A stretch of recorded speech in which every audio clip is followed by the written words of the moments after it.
Знаете, вот с самого начала вдруг внезапно захотелось его посмотреть. Уж больно вы все мне просите его. Давайте посмотрим Kingdom разоблачение мифов про оружие из игр. Мы же с тобой в игры играем, а знаешь на каком канале? Hard Games. Вот ты подписался, колокольчик поставил, все, кого интересуют игры, там разные обзоры, там прохождение. Это тебе туда, это тебе туда. Сейчас как раз от Assassin's Creed проходим Revelations. Так что заходи, мой хороший, заходи, мой щекастенький, поехали.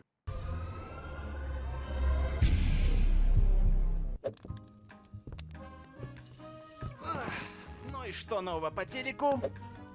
В этом выпуске Прикольно сделал. Почему добавляют взрывающиеся бочки в каждый шутер? И какую страшную тайну хранит в реальности этот безобидный элемент игры? Даже не думайте про это гуглить. Как голливудские фильмы в пару с играми создали миф о несокрушимости челика с пулеметом? Главный секрет автомата Калашникова, о котором... Стоп. А как же поздороваться? И куда же без предыстории? Так, нет, Миша, все... давай по новой.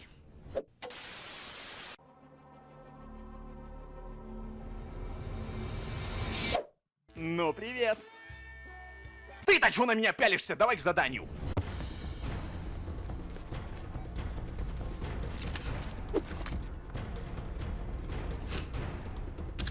Видишь его? Ага. Так, давай, наведись.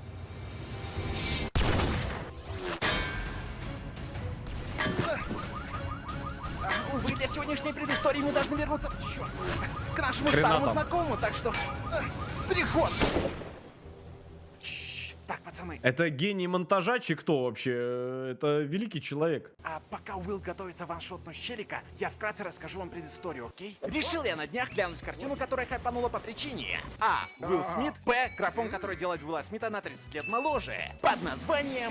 Gemini. Сам фильм, такой себе на один разок сойдет. Но главное не это, а сцена со снайперской винтовкой, которая свела меня с ума. Во-первых, я привык, что во всех фильмах и играх, чтобы попасть со снайперки, нужно тупо нанести крестик на цель и бум! А в этой сцене есть Дженни, Уилл зачем-то рассчитывает дальность, скорость, еще что-то. Потом все это умножает, прибавляет, делит, а потом стреляет на 3 вагона вперед. Перепады высот там и так далее, там все, что только можно. Попадает в цель.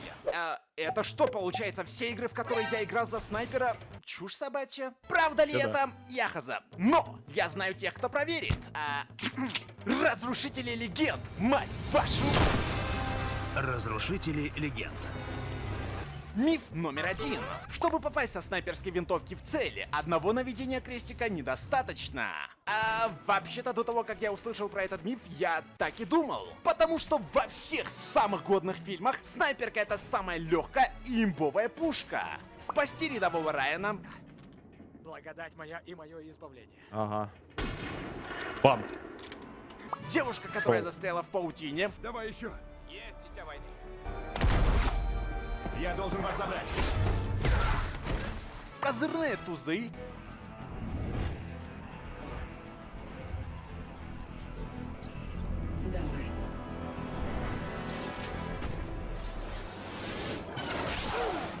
Ни хрена Да там. даже Джон Уик.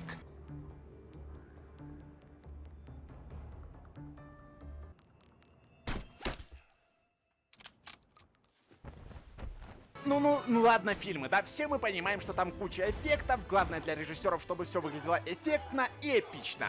Ну а что насчет игр? Блин, всегда интересно смотреть, как это все снимают. Это реально интересно. Во все самые популярные игры, где есть снайперка, ты тупо наводишь крестик и стреляешь. Все части Counter-Strike, все части Call of Duty, все части Battlefield, причем без разницы, будь то современная война, будь то Первая мировая. Да даже GTA. Но, увы, все оказалось не более чем красивой оберткой. Хотя, с другой стороны, я вообще не могу тащить в Call of Duty. И если я уж беру снайперку в руки, то начинаю просирать снова и снова и снова. Мне потому что она реалистичная, и по ходу дела буду объяснять. Во-первых, мы должны определить дальность до цели. Для этого Уилл юзает дальномер.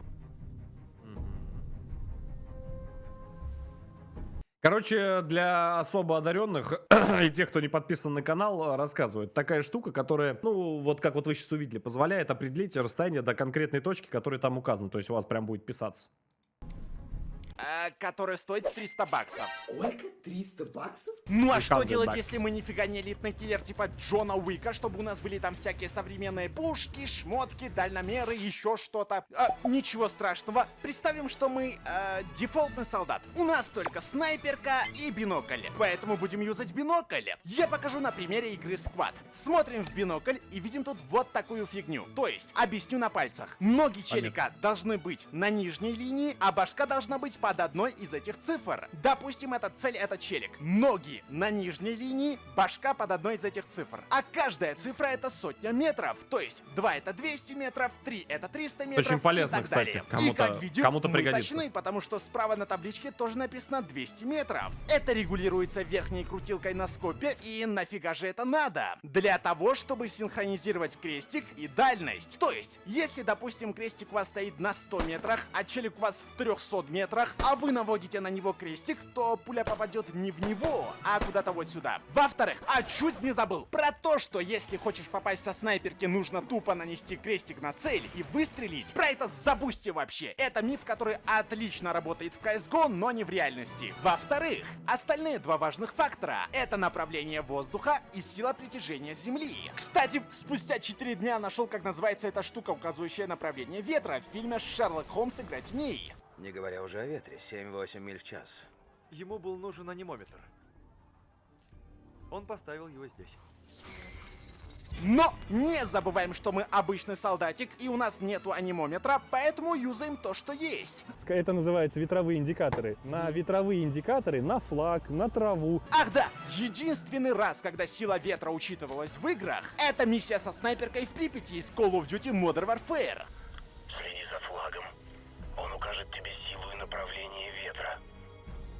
Что-то я сразу Чтобы с наглядно этого... объяснить, мы должны Сталкера воспользоваться первого редактором вспомнил. карт одной богом забытой игры под названием PUBG. Это мы. И вдруг видим врага на расстоянии, допустим, 400 метров. Мы определили с помощью бинокля, поставили крутилку на 400 метров и теперь определили, с какой стороны дует ветер. Например, если ветер дует с правой стороны, то это значит, что воздух подвинет пулю в левую сторону. Соответственно, чтобы Охренеть, да? попасть в челика, мы должны целиться правее и выше. Не, он максимально показывает и рассказывает. То есть он вообще правильные вещи-то говорит. Это и так вам к слову, кстати. Многие узнают что-то новое. Вот гонг, голова. Ты не сюда целишься, а вон туда.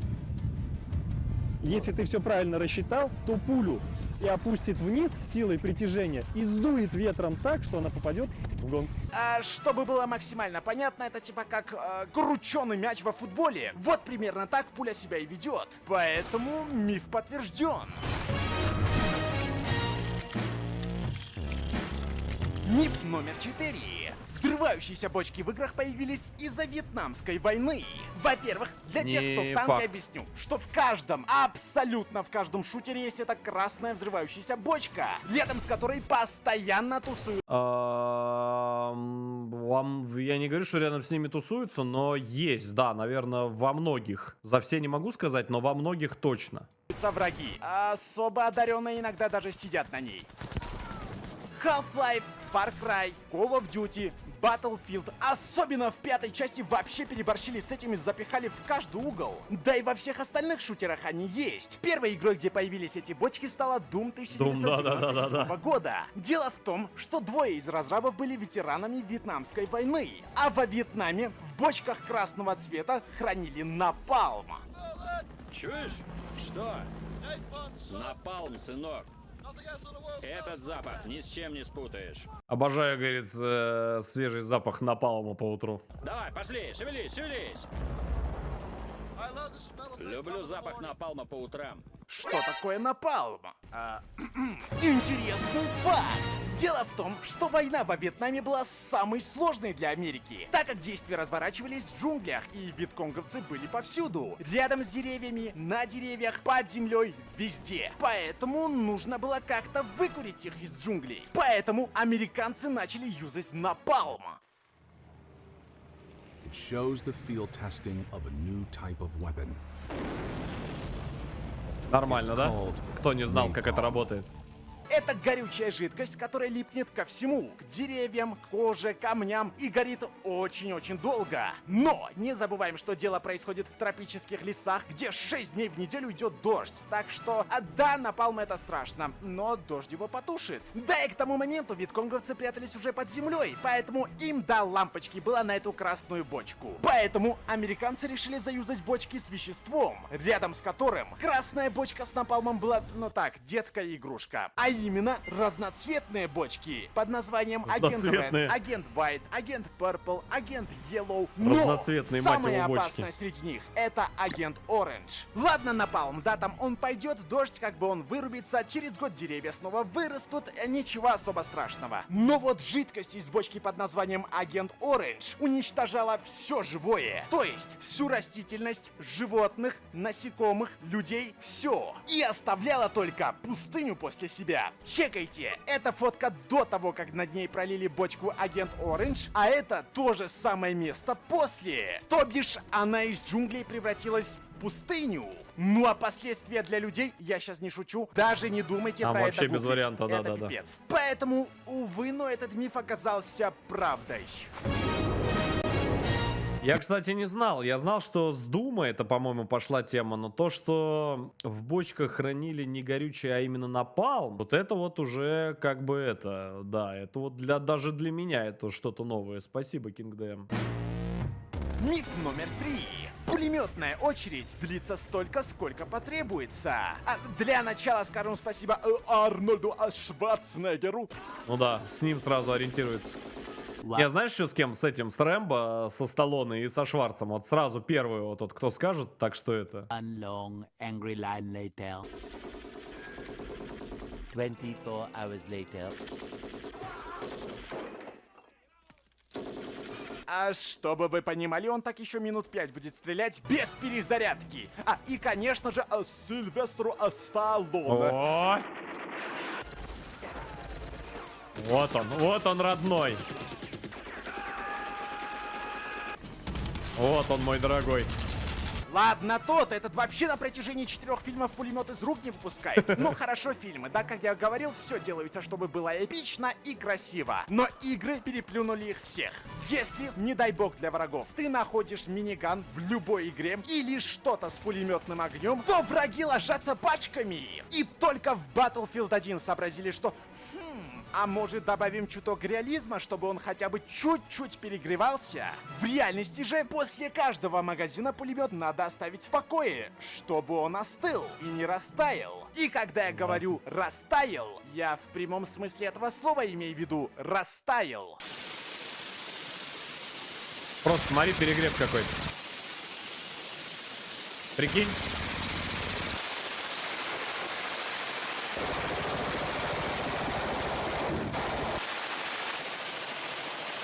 Прикинь просто. Все. Минус ствол. Про миниган я вообще молчу. Скорострельность варьируется от 3000 до 6000 выстрелов в минуту. И тает просто на изи. 6000 выстрелов в минуту. Это вы вообще, в секунду посчитайте, сколько это. Кто там умеет.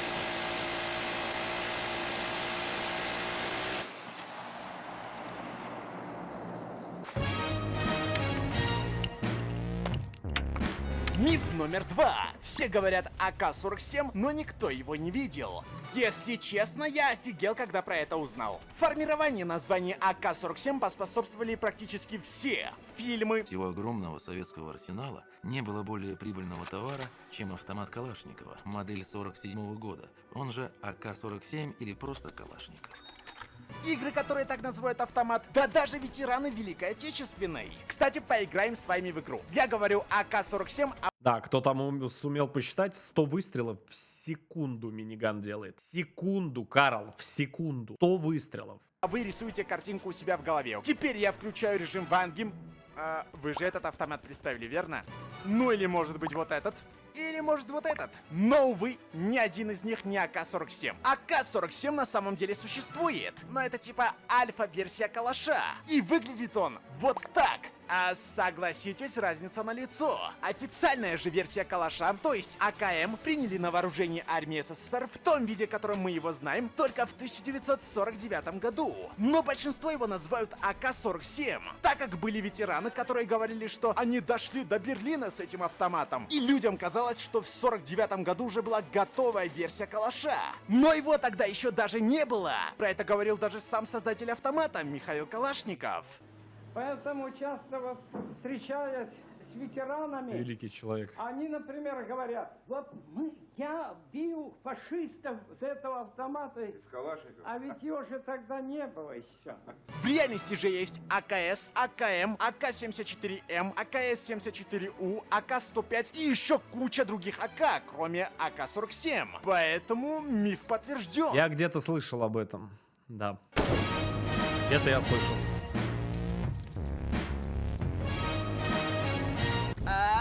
На этом, пожалуй, все. Вот вы будете смеяться, но именно такие видео очень хорошо доносят суть многих вопросов. Шуточные, прикольные, веселые, но при этом даже я для себя кое-что новое по информации узнал. Поэтому огромное-огромное спасибо каналу King DM. Обязательно подписывайтесь, ставьте лайки.